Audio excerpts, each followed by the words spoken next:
Hello students, कैसे हैं सब।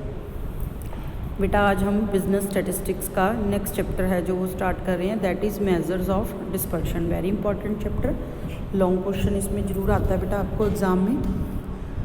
तो अब तक हमने जो है सेंटर टेंडेंसी जो किया था, मीन मीडियन मोड जिसको डिस्कस किया है हमने। तो सेंटर टेंडेंसी जो है हमारे पास एक रिप्रेजेंटेटिव वैल्यू आ जाती है जो सारी सीरीज़ को रिप्रेजेंट करती है।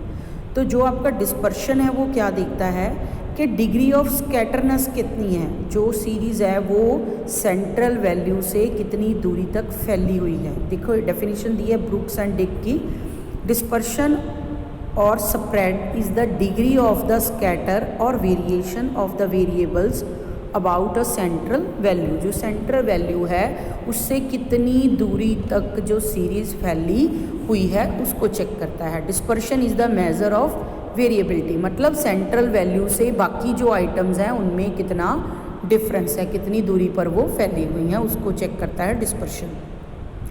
एवरेजेस ऑफ सेकंड ऑर्डर भी कहा जाता है। मेजर्स ऑफ डिस्पर्शन जो है वो एवरेज का डिफरेंस बताता है आपको कि various item of the series average से कितनी दूरी तक फैली हुई हैं, तो इसको एवरेज ऑफ सेकंड ऑर्डर भी कहा जाता है। सेंटर टेंडेंसी फर्स्ट ऑर्डर की हो गई, ये आपकी सेकंड ऑर्डर हो गया डिस्पर्शन। ऑब्जेक्टिव्स क्या हैं डिस्पर्शन के? फर्स्ट है to measure the reliability of an average, की रिलायबिलिटी चेक करने के लिए कि एवरेज भरोसेजोग है या नहीं है। Second to serve as a basis for control of the variability, control of the variability, क्या कि वेरिएबिलिटी ज़्यादा ना हो, क्योंकि अगर सेंट्रल वैल्यू से ज़्यादा दूरी पर आपकी आइटम्स फैली हुई होंगी तो इट मीन्स जो सेंट्रल वैल्यू है वो अच्छी तरह से उसको रिप्रेजेंट नहीं कर रही। तो वेरिएबिलिटी को कंट्रोल करने के लिए भी जो है डिस्पर्शन यूज़ किया जाता है। नेक्स्ट टू कंपेयर टू और more series with regard to their variability, दो या दो से ज़्यादा सीरीज़ को आप कंपैरिजन करना चाहते हो कि एक का सेंट्रल वैल्यू से फैलाव कितना है, दूसरी का कितना है, ताकि कौन सी सीरीज़ है जो ज़्यादा इफ़ेक्टिव है उसको देखा जा सके। Next to facilitate the use of other statistical techniques, जब हम यूज़ करेंगे तो वहाँ पे भी जो डिस्पर्शन है आपका वहाँ पे यूज़ होगा, लाइक कोरिलेशन है, रिग्रेशन है, इनको स्टैटिक क्वालिटी कंट्रोल है, तो वहाँ पे आपका जो स्टैंडर्ड डेविएशन है डिस्पर्शन में आप करोगे उसका यूज़ है जो होगा डिफरेंट स्टैटिकल टेक्निक्स में। उसके बाद है बेटा characteristics of a good major of dispersion. Dispersion का एक जो गुड मेजर है उसमें आइडियल क्या क्वालिटीज़ होनी चाहिए? First, simple and easy to understand होना चाहिए, इजी टू कैलकुलेट होना चाहिए, कैलकुलेशन ज़्यादा नहीं होनी चाहिए, रिजिडली उसको डिफाइन किया जा सकता हो, हर आइटम पे बेस्ड होना चाहिए, based on each and every item of the distribution. Next, suitable for algebraic and arithmetic manipulation है जो उसके पॉसिबल हों उसमें, और जो सैंपल के चेंज होने से इसमें ज़्यादा चेंजेस ना आए, मतलब सैंपल स्टेबिलिटी हो उसमें। Next, unduly affected by extreme items, not be affected by extreme items. जैसे हमने मीन में कहा था कि एक्सट्रीम वैल्यू से इफेक्ट होता है, अगर सारी आइटम छोटी हैं और एक आइटम बड़ी है तो बड़ी वाली आइटम से ज़्यादा इफेक्ट होता है, तो वो उस पर इफेक्ट नहीं होना चाहिए। तो ये हैं कैरेक्टरिस्टिक्स या features of a good major of dispersion. इसके बाद बेटा आपको मेथड्स दे रखे हैं डिस्पर्शन को स्टडी करने के, जैसे कि numerical method and graphic method हो सकते हैं। न्यूमेरिकल जिनको मैथमेटिकली सॉल्व कर सकते हैं और ग्राफ के थ्रू कर सकते हैं। ग्राफिकल मेथड में आपका एक मेथड है लॉरेंज कर्व जो दे रखा है। न्यूमेरिकल मेथड्स में आपके अलग अलग मेथड्स हैं, इसको आगे डिवाइड किया है बेटा। मेथड्स ऑफ लिमिट हो सकते हैं, मेथड्स ऑफ मूवमेंट्स हो सकते हैं, क्वार्टाइल डेविएशन हो सकता है। तो मेथड्स ऑफ लिमिट्स में आपकी आती हैं range and inter quartile range and percentile range, ये तीनों मेथड्स ऑफ लिमिट में आती हैं। मेथड्स ऑफ मूवमेंट में आती हैं आपका mean deviation, standard deviation, skewness and kurtosis.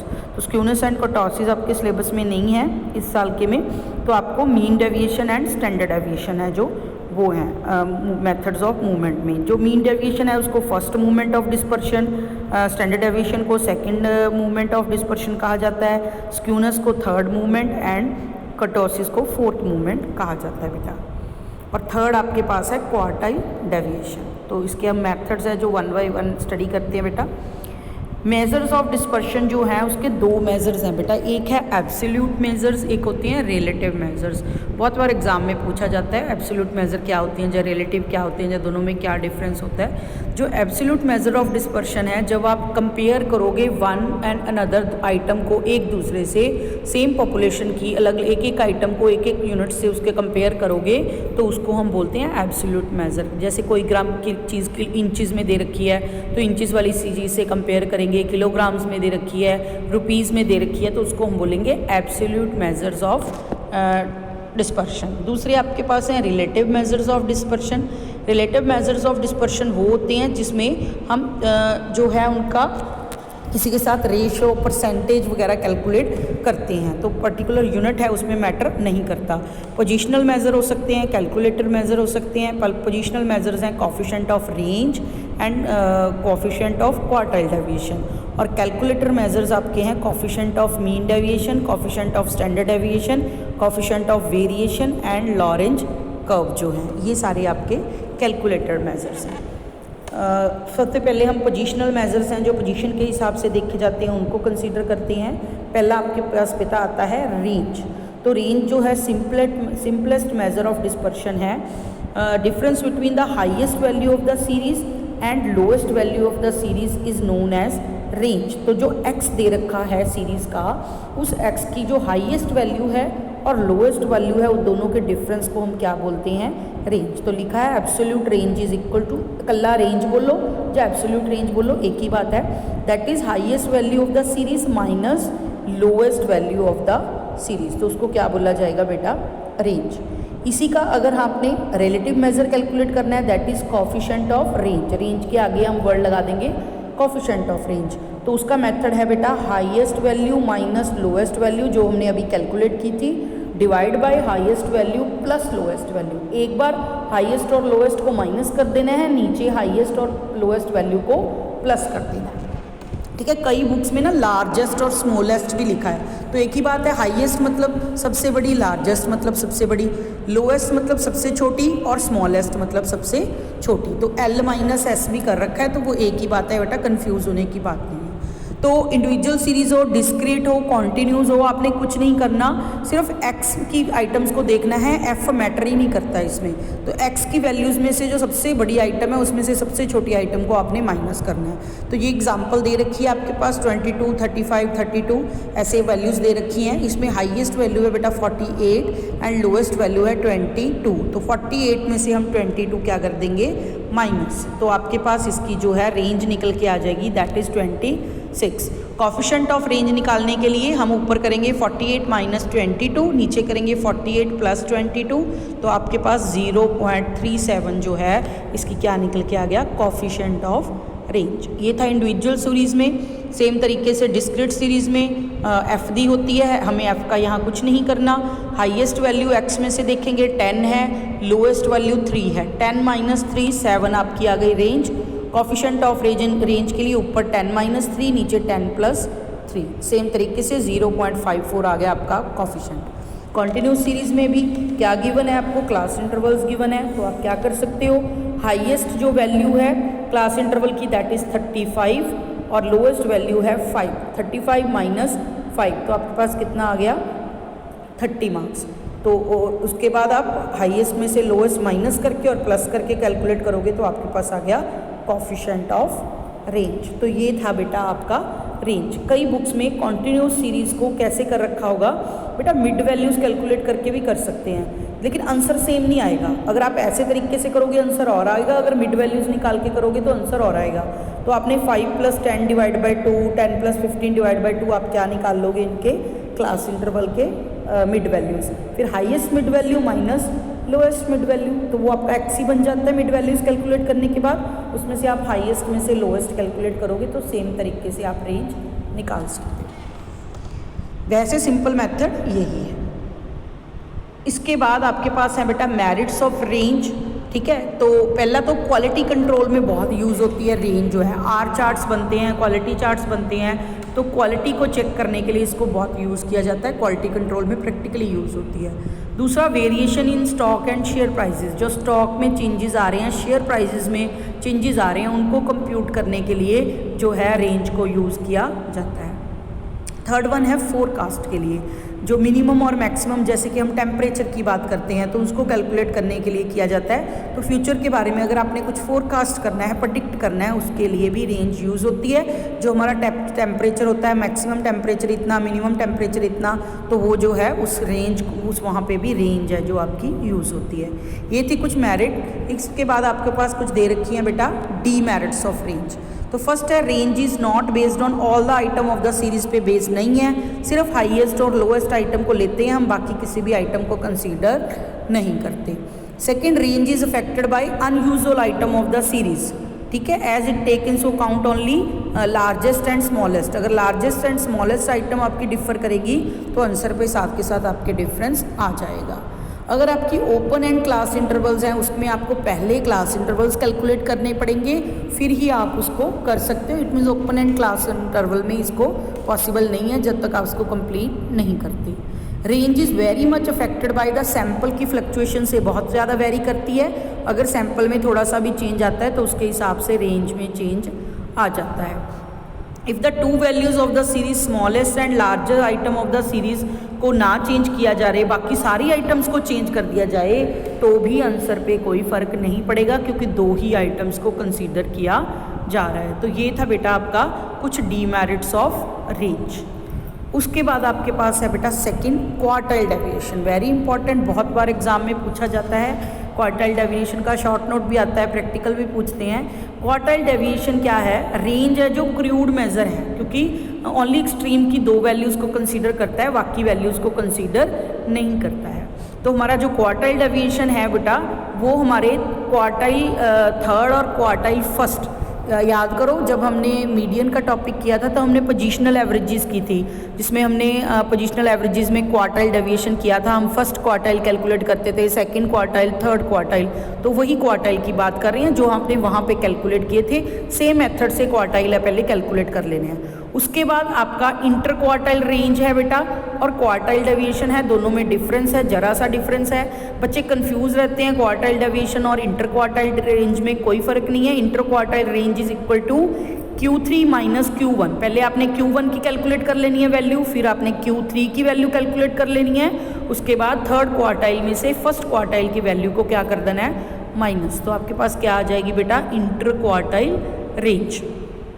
Semi inter quartile range जा क्वार्टाइल डेविएशन एक ही बात होती है। सेमी इंटर क्वार्टाइल रेंज और क्वार्टाइल डेविएशन एक बात है, इंटर क्वार्टाइल रेंज और सेमी इंटर क्वार्टाइल रेंज एक बात नहीं है, ठीक है जी। तो उसमें सिर्फ फ़र्क कितना है, Q3 minus Q1 divide by 2, मतलब थर्ड क्वार्टाइल में से फर्स्ट क्वार्टाइल माइनस करना है और उसको 2 से डिवाइड कर देना है। तो आपके पास क्या आ जाएगा, क्वार्टाइल डेविएशन जा semi inter quartile deviation calculate हो जाएगा, ठीक है जी। तो coefficient of quartile deviation calculate करना है, तो ऊपर Q3 minus Q1 divide by Q3 plus Q1, ठीक है जी। ऊपर थर्ड क्वार्टाइल में से फर्स्ट क्वार्टाइल माइनस, नीचे वही क्या कर देना है, प्लस। तो आपका क्या कैलकुलेट हो जाएगा, कोफिशिएंट। देखिए इसमें इंडिविजुअल सीरीज़ में आपका दे रखा है क्वार्टाइल्स, तो इसमें पहले क्वार्टाइल कैलकुलेट कर लिए। क्वार्टाइल जैसे आप फॉर्मूला लगाते थे n+1 divide by fourth item करके, उस तरीके से इसका क्वार्टाइल 1 आ गया 75 एंड क्वार्टाइल थर्ड आ गया 145। तो क्वार्टाइल डेविएशन कैलकुलेट करने के लिए 145 माइनस 75 डिवाइड बाई 2, तो कितना आ गया 35। और उसके बाद आपकी कोफिशिएंट कैलकुलेट करने के लिए 145 माइनस 75 डिवाइड बाय 145 प्लस 75, तो कैलकुलेट किया, दैट इज़ 0.318। तो ये आ गया आपका कोफिशिएंट ऑफ क्वार्टाइल डेविएशन। तो Q1 Q3 करने के मेथड्स वही हैं जो आपने क्वार्टाइल डेविएशन कैलकुलेट किए थे सेंटर टेंडेंसी के चैप्टर में। सेम तरीके से कैलकुलेट कर लेने हैं। यहाँ पे सिर्फ आपको डिफरेंस कैलकुलेट करना है, थर्ड क्वार्टाइल में से फर्स्ट की वैल्यू माइनस करके 2 से डिवाइड करना है, या फिर एक बार माइनस करना है, एक बार प्लस करना है कोफिशिएंट के लिए। चाहे इंडिविजुअल सीरीज़ है, डिस्क्रीट सीरीज़ है, कॉन्टिन्यूस सीरीज़ है, ये फॉर्मूला सेम रहेगा, बस क्वार्टाइल्स कैलकुलेट करने का फॉर्मूला आपका चेंज होगा जो हमने सेंट्रल टेंडेंसी के चैप्टर में कवर किया है। नेक्स्ट आपके पास है बेटा ये डिस्क्रीट सीरीज़ दे रखी है, इसमें भी उसने क्वार्टाइल डेविएशन कैलकुलेट कर लिया, उनका डिफरेंस कैलकुलेट कर लिया। सेम तरीके से कॉन्टिन्यूस सीरीज़ में भी आपको क्वार्टाइल के मेथड लगा के उनका डिफरेंस कैलकुलेट करना है, फॉर्मूला सेम रहा, quartile deviation is equal to Q3 minus Q1 divide by 2, और कॉफिशेंट के लिए एक बार माइनस करना है, एक बार उनको प्लस करके डिवाइड करना है। तो सेम मेथड रहे, वेरी इजी मेथड्स। डिस्पर्शन का चैप्टर अभी तक बहुत इजी चैप्टर है जो यहाँ तक चल रहा है। उसके बाद दे रखी है बेटा आपके पास मेरिट्स एंड लिमिटेशंस, कुछ मेरिट्स एंड डीमेरिट्स दे रखी हैं क्वार्टाइल डेविएशन की। मेरिट्स में क्या है, quartile deviation is easy to calculate, तो क्वार्टाइल डेविएशन है जो इजी है कैलकुलेट करने के लिए। Second, quartile deviation is superior to range से सुपीरियर है। यहाँ पे भी 2 आइटम्स यूज़ हो रही हैं, वहाँ भी 2 आइटम्स यूज़ हो रही हैं, लेकिन जो हम Q3 कैलकुलेट करते हैं और Q1 कैलकुलेट करते हैं तो वहाँ 50% आइटम्स हैं जो आपकी सीरीज़ की यूज़ हो जाती हैं। तो यहाँ पे 50% आइटम्स है जो यूज़ हो रही हैं, ना कि सिर्फ 2 आइटम्स यूज़ हो रही हैं। The quartile deviation like range not influence by extreme values से ज़्यादा इन्फ्लुएंस नहीं होता quartile deviation. In open and distribution quartile deviation is suitable. Open and series में भी आप कैलकुलेट कर सकते हो क्योंकि वहाँ पे आपका Q1 या Q3 आएगा ही नहीं। The quartile deviation provides wonderful shortcut method है स्टैंडर्ड डेविएशन कैलकुलेट करने का, एस्टिमेट करने का कि स्टैंडर्ड डेविएशन की वैल्यू कितनी होगी। इट इज़ क्वाइट सेटिस्फैक्ट्री है क्योंकि middle half of the group है जो वो Q1 से लेके Q3 तक 50% आइटम आपने यूज़ किए हैं। ये थी कुछ मेरिट्स, कुछ डीमेरिट्स दे रखी हैं बेटा। क्वार्टाइल डेविएशन है जो 50% आइटम्स को कंसीडर करता है, बाकी 50% को कंसीडर नहीं करता। Q1 से ऊपर वाली आइटम्स और Q3 से नीचे वाली आइटम्स को कंसीडर नहीं करता। Second, it is not major of dispersion because it does not show the scatter, कितनी स्कैटरनेट है उसको डिफाइन नहीं करता। Third, quartile deviation is not capable of further algebraic treatment में क्वार्टाइल डेविएशन है जो यूज़ नहीं होता। Quartile deviation depend upon the value of central item पे डिपेंड करता है, ऊपर नीचे की आइटम जितनी मर्जी चेंज होती जाए उनका कोई भी फ़र्क इस पर नहीं पड़ता। Quartile deviation is highly influenced by fluctuation of sampling, अगर सैम्पलिंग में थोड़ा सा भी चेंज आएगा तो क्वार्टाइल डेविएशन की वैल्यूज़ में चेंज है जो आ जाएगा। Quartile deviation is not affected by the distribution of items between Q1 and Q3, जो डिस्ट्रीब्यूशन है सिर्फ उसका उसको मैटर है, बाकी किसी भी आइटम से उसको फ़र्क नहीं पड़ता। ये तो थी कुछ डीमेरिट्स क्वार्टाइल डेविएशन की। इसके बाद थर्ड टॉपिक आपका बेटा मीन डेविएशन आएगा, तो उसके लिए हम मिलते हैं नेक्स्ट वीडियो।